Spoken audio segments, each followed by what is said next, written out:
Bang! Neeves knives. I'm Jared, and we have the Civivi Hadros sent in by Civivi, and I really appreciate them. Thank you, Seth, for sending me some knives. Now, we can see here it comes in black micarta, brown micarta, olive micarta, and a wood with Damascus. So, this is the spec sheet if you want to hurry up and read it just a little bit. You see we have 10 CR 15 MOV steel. And it's a Dillon Mallery design. So Dillon Mallery does have some awesome designs. And I think this is his first one with Civivi. I'm not positive. I think so. But 10 CR 15 MOV. Very awesome. The price point around this thing is $59.50. So right around the $60 mark. I think that's a phenomenal steal for the $60 mark. So that's awesome. I definitely want to see that more than 9CR. 9CR is fine, but it's nice to get a little bit of an upgrade, which is cool. Now you see we have a beautiful Wharncliffe blade with a nice deep hollow grind. You can see this thing gets awfully thin, very thin. So this thing's going to be very slicey, and it's going to be a utility cutting beast. You can just see this thing has it's like a claw. Now the micarta's unique. Well, it's different from what I've seen from Civivi. It is a little more on the polished side. Now you see this is the Civivi Elementum button lock. We just recently did the cut test on this on their 14C28N. If you want to see the cut test I did, or the edge retention test, I should say. But you see it is very different. This one's a lot smoother. And I normally see this type of micarta with cross-cut micarta, at least the type of texturing. But, man, I would love to see Civivi do some cross-cut micarta. The action is really good on this.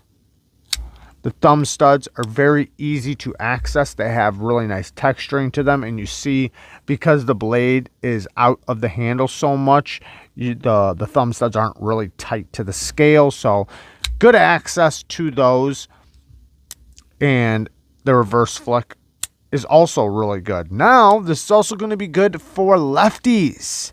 Not just in the action department, but also in the pocket, because we have a reversible pocket clip that is deep carry with flat screws. It's not in set, but yeah, that's okay. It's, you know, that was my fault. I'm not left-handed. Their deep carry clips usually work pretty good, even though they're not in set. T8 hardware, love to see that. Love to see that. So it's going to be pretty simple to break down and maintenance. Liner lock.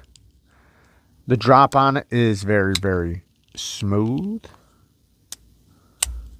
One or two shakes drops it down. It is on ceramic bearings with a ceramic detent. So very, very cool, man. I'm definitely happy to see this.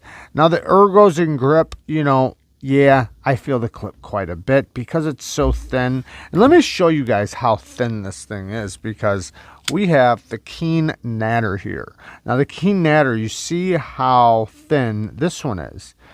Really nice in the hand though. Well, now this one brings it to another level of thinness. It is very skinny. So that's either, you know, your cup of tea or not. But in this grip, it is going to be, because you see how it kind of swells down right here. So it's going to be really good for utility cuts. You see all the milling we have inside there. So lots of weight relief, very light. And we have a regular stop pin back here. Let's check out the lockup. Nice early lockup, which I like to see, because I don't want late lockup, because I want a knife when I get it to have early lockup, so as I use it, it breaks in.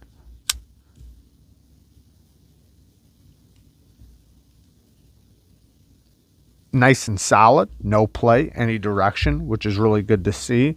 Now this lock bar it has plenty of room to break in to a nice place, which I like, because as I start using it for my testing, the pressure is going to go towards the spine of the blade.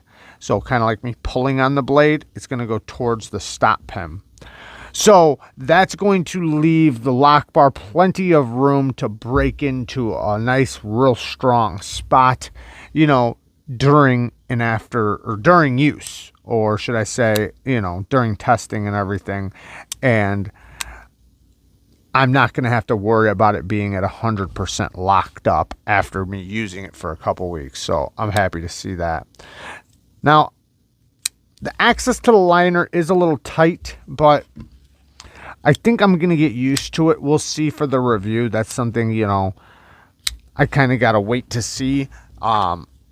Because sometimes I get very used to it, and sometimes liners, and this is me personally, guys, I'm a stickler for access to my lock bars. I like good access to my lock bars. I don't like to sit here and try to mess with it and try to find it and squeeze it, and especially if I have gloves on or something. But if I'm having trouble barehanded, then it's a no-go for me. But this one, we'll see how it goes. It might start bothering me after a while, or I might just get used to it and it might be just fine. Lots of times I've gotten used to it and it was just fine. But then other times, you know, I get aggravated and I want to cut out a bigger lock bar. I think for the majority of people, though, this will be just fine because that's me, you know. But yeah, very cool, man. Dillon Mallery does do some killer designs, and he definitely has, and I haven't had a lot of his designs, so I just want to say that off the bat. I have not had a lot of his designs, but there's a lot of people I respect in the community that have loved his designs, and seems that he's really good at making this thumb action deployment from the thumb studs really good. So, and I can say with this one, he absolutely hit it out of the park, and Civivi definitely did a good job on the build quality as usual. That's one thing you can kind of guarantee from Civivi is if you want a good quality knife, Civivi. Civivi all day.